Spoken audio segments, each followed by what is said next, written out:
Okay, so what happens if things are not normal? If they don't look like this? Well, there's two things that can happen with that.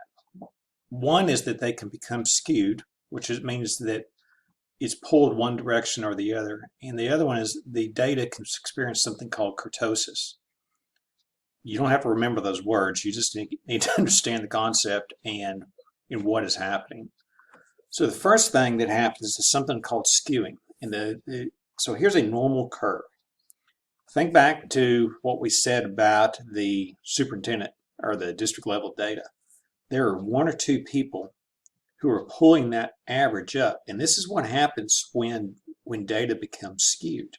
The first measure of central tendency that will get moved is the mean. So if in a normal situation, the mean, median, and mode are all sitting right here in the middle, if it's perfectly normal.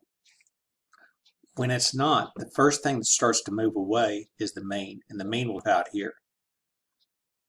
Then, when that happens, the median will be next, and then the mode. The mode will nearly always stay in the center. The more skewness that you get, the worse this gets. So, if we say that we need a normal curve to use this, Gauss is the guy, the mathematician, who came up with the normal curve.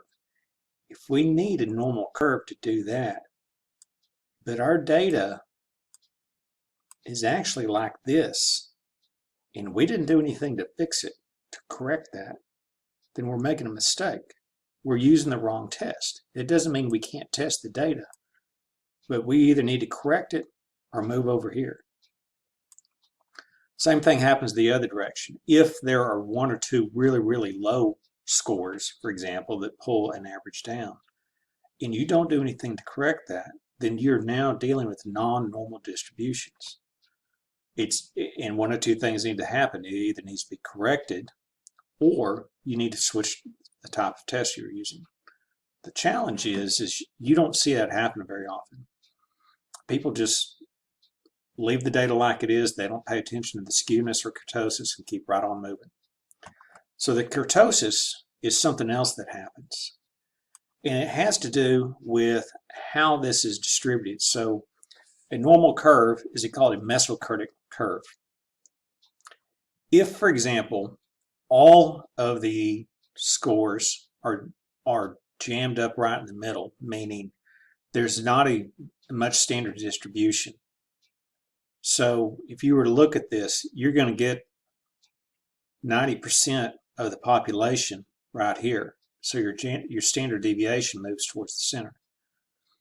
The other thing, and that's called elliptic-curtic. The other one is called a Platykurtic curve, and that means that if you have as many scores here, here, and here, and here, and here, all the way across, you have just as many all the way across. This is a problem too, because again, this isn't normal, this isn't normal.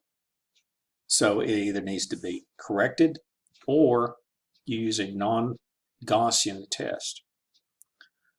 So why do these matter? As we said, there is two sets of data. Well, actually, there's three. This is binomial. This is for dichotomous data. There's one for a normal distribution. There's one for a non-normal distribution. I'm going to guess that you've probably heard of t-tests and ANOVAs. A lot of people don't even know what these are. People that, quite honestly, should know better don't know what those are.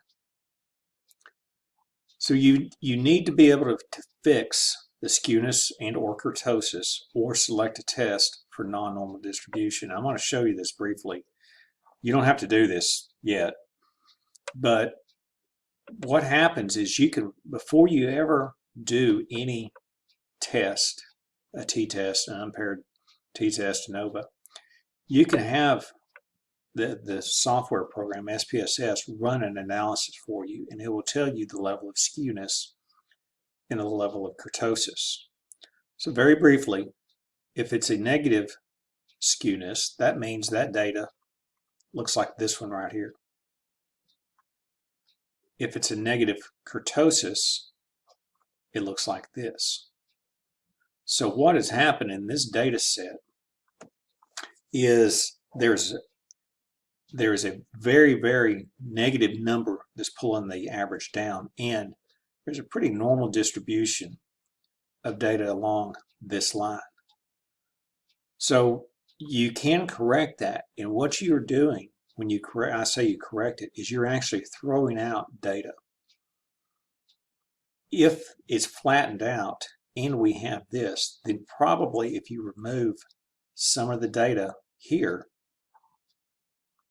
it will fix this error. And the odds of this ever getting completely cleaned up are not good. That's just really difficult to do. But we can do a better job than that. If our goal is to make it look like this, so we can use these. If you don't want to do that, and you as a researcher can make that decision, you can leave it alone, but you've got to run these tests. These tests do have their limitations in terms of something called post hoc analysis. When you're really trying to find where the differences are, they're just not as powerful as these are, but you're not running the risk of making a mistake like you are with doing the wrong test. So that's kind of what you need to know about those topics. And the next topic we'll move on to is hypothesis testing.